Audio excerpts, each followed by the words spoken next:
Hi, I'm Dustin Abbott, and I'm here today to give you my review of the Tamron 11-20mm f2.8 RXD lens for Canon RF mount. This is another, I think, important moment. This year we have finally seen a little bit of cracks in Canon's policy when it comes to their RF mount, and that we have already seen a few APS-C lenses coming to RF, or technically RFS mount. Now, you're able to mount that on a full-frame camera, as I have done here. However, you're only going to be able to use that in APS-C mode. And so Canon is still very, very explicit in that no one is getting into their full-frame RF protocols yet, even if you're using an APS-C type lens. However, this is the first Tamron that we have seen come to the RF platform, and so it's great to see it come here. Now, the lens itself, in terms of its basic design, it's been with us for about 3 years, and I reviewed it first on Sony, then on Fuji X mount, and of course now on RF mount as well. So this Tamron 11-20mm joins the Sigma 10-18mm f2.8 DM as what I think are the two premium wide-angle zooms that you're now going to be able to choose from on the RFS mount platform. Now, there is an existing Canon RFS 10-18mm f4.5 to 6.3 lens that is out there, but obviously that's more of a plastic fantastic, much slower in terms of the aperture, as it's as close as 1 1/3 stop slower, and then goes on the other end to 2 1/3 stop slower. So a pretty radical difference. So these really are, to me, the premium, the solid choices. Now, neither one of them are cheap. Both of them are $659 US.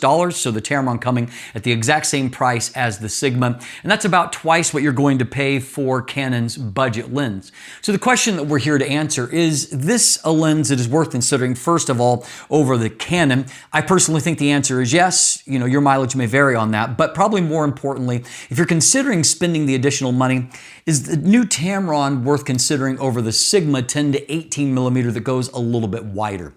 We'll explore all of that right after a word from our sponsor. Today's episode is sponsored by the Fantom Tracker. Are you someone prone to misplacing your wallet or bag? If so, the Fantom Tracker card is definitely for you.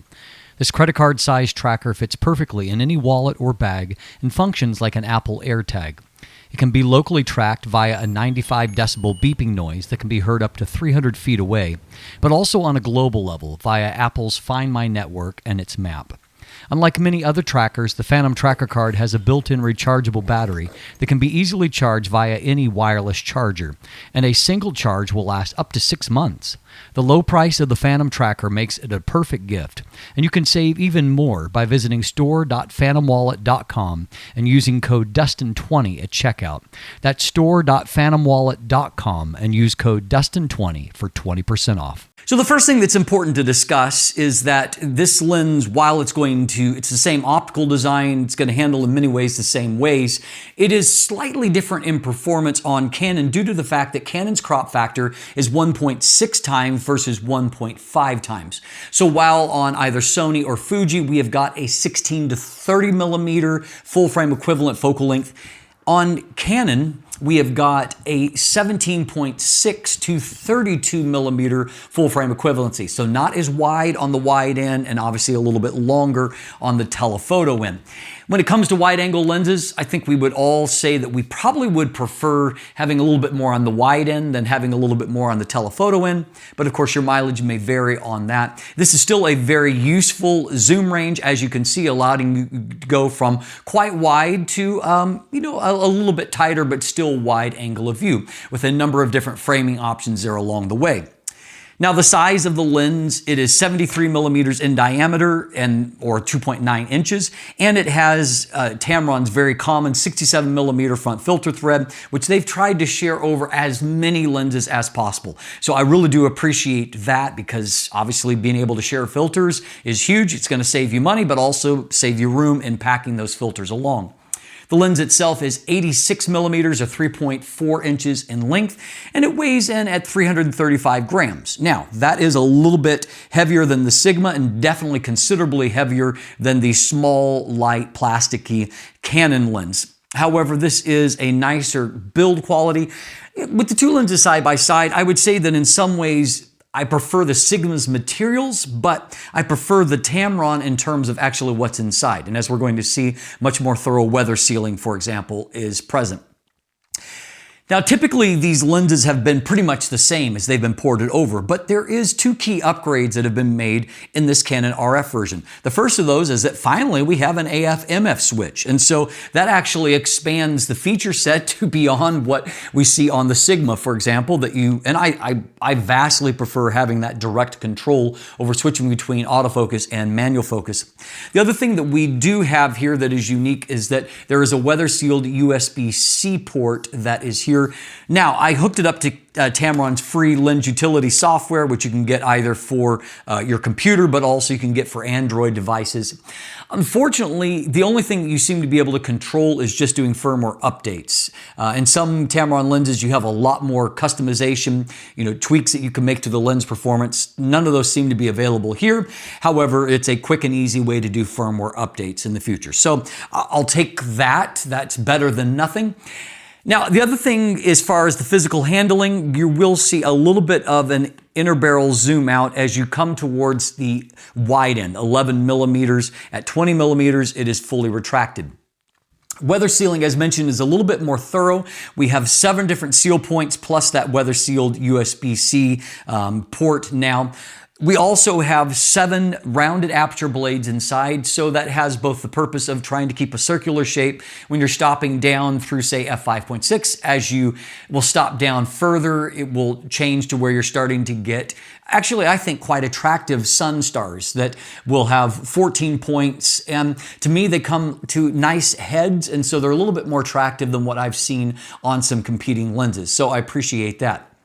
We have a varied minimum focus distance on this lens. You can get as close as 15 centimeters on the wide end. Now remember that the lens extends a little bit at 11 millimeters, and then also that is measured from this point right here in the camera. That's where the sensor is. So from the sensor to the front of the lens, by the time you add on the lens hood, you've eaten up pretty much all of that 15 centimeters, not leaving hardly any space beyond that. So you have to get very, very close to your subject. It also exaggerates any kind of distortion, so you don't get a flat plane of focus at all. I don't find that minimum focus distance on the wide end, I should say, particularly useful, though it will give you a much higher 0.25 times magnification.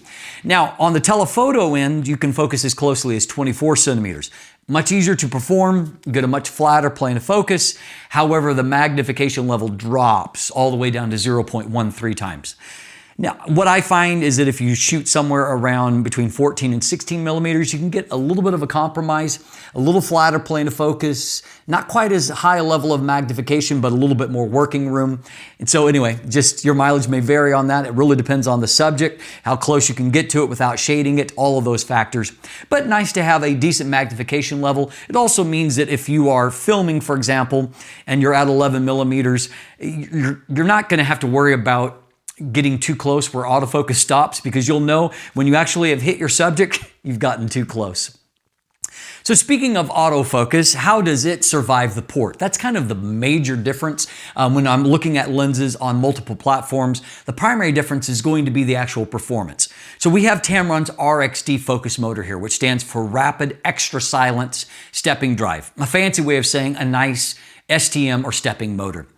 Here on Canon, it is probably the best that I've seen on any of the platforms, definitely far better than Fuji. Autofocus, as you can see here, it's fast, it's quiet, it's accurate, moving back and forth, whether I'm focusing inside or I'm focusing outside. High levels of confidence when locking onto the eye, though of course with wide angle lenses, if you get more than, say, 6 to 8 feet away, 2 meter range, you get beyond that, the eye doesn't occupy enough of the whole kind of frame to actually get the box locking on it. You'll get probably more of a face lock instead. It doesn't really matter because depth of field has grown to where everything's going to be focused there anyway. So don't worry about that. However, just so you know, in the situations where I was looking for IAF to work, it worked very, very well. So, I mean, zero complaints when it comes to stills. Autofocus was fast, quiet, accurate, all the things you would want it to be. I would say that the performance was as good or better than native lenses that I've tested here. Nothing to complain about.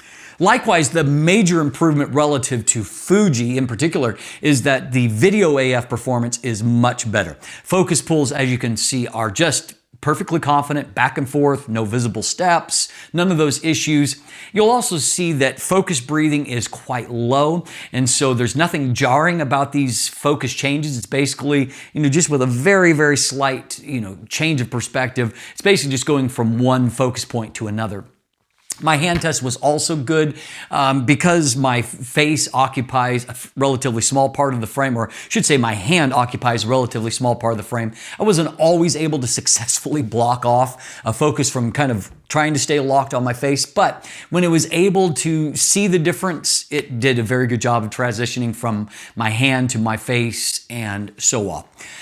So focus feels very much like a native lens, whether you're talking about stills or you're talking about video. And I would say that the focus motor is much better than what I have found in Canon's cheaper lenses that have a Canon branded STM focus motor. How about image quality? Now, the bottom line here is I've already reviewed the optics twice, and the optics are the same here. It looks nicely detailed on Canon, but I don't actually own a Canon APS-C camera, so I'm reviewing on the APS-C mode of the R5. And so bottom line is that 17 megapixels is nothing compared to the 40 megapixels that I reviewed it on Fuji. And if the lens could hold up relatively well on the Fuji platform, then it's going to hold up much more easily on any of the Canon models, including the 32.5 megapixel sensor that's available on the R7 and other similar bodies. So I'm not going to spend a lot of time discussing the resolution here. I will link both the Fuji and the Sony reviews, and so you can go back, look at the higher resolution of Fuji if you're looking at the 32.5 megapixel sensor. If you're using a 24 megapixel sensor, then look at the Sony, because that'll give you those two metrics a little bit more accurately. Now, one thing that I will quickly look at is the distortion in vignette. Now, the distortion does not change. The distortion is going to be the same across these platforms. And so in this case, on the wide end, it's a +9. That's barrel distortion with a +9 to correct for it.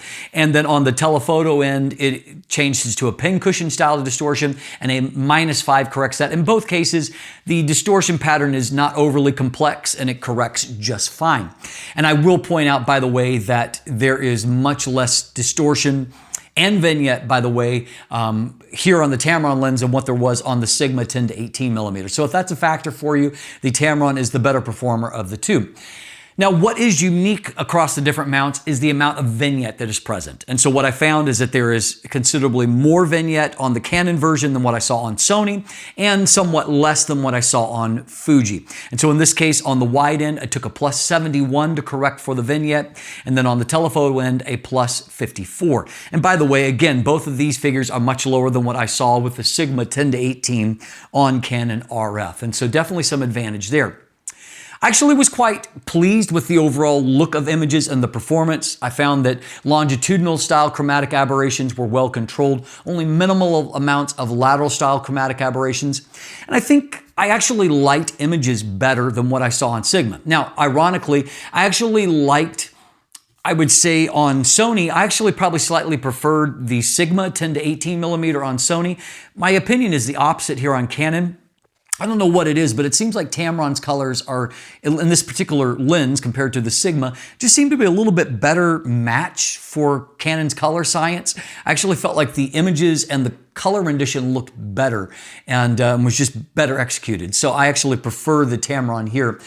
Also, one other thing that was interesting is I don't know if there's been a silent update to the coatings, but I wasn't actually blown away by the flare resistance on Sony. And while it's not flawless here on Canon, I feel like it's better. And so I actually saw fairly decent results, as you can see here, to where there's a minor bit of ghosting there, but overall flare resistance actually seems quite good. And I felt like contrast held up really well in images in addition to that. I also, looking back to older tests, the chroma performance on this lens is overall quite good. Not a lot of chromatic distortion in the corners of the frame. And so my conclusion is this. This is, I would consider to be a very successful port from the Sony initially and then to this Canon RF platform. It's great to have this lens here. For one thing, it just feels like a very natural fit in terms of the ergonomics. It feels like a very natural fit when it comes to the autofocus. very much like a native lens. And obviously this is a much more superior instrument optically compared to the native Canon lens that's available in this kind of rough focal length here. In this case, relative to the Sigma, we've got less distortion in vignette, we've got more weather sealing, I believe we've got superior autofocus, we've got an AF/MF switch. Overall, I would say that this is just a better lens in my opinion, and so it's well worth consideration if you're looking for a wide-angle zoom for your Canon RFS or Canon RF-based APS-C camera. And I'm just delighted to see this lens and to see Tamron starting to release some lenses here. And of course, what I really want to see is Tamron on Canon's full-frame RF protocols. Hopefully that's coming in 2025. But what I see here does give me hope that if and when Tamron lenses come, they're going to be a fantastic fit on Canon's systems, and that may be just why Canon has held them at arm's length until this point. I'm Dustin Abbott, and if you want more information, you can check out my full text review that is linked in the description down below. I'm not going to do a deep dive into the optical performance because I've done that several times already. If you want more information about that, you can check out either the video reviews on Fuji or on Sony, or you can check out the text review for more information there. As always, thanks for watching. Have a great day and let the light in.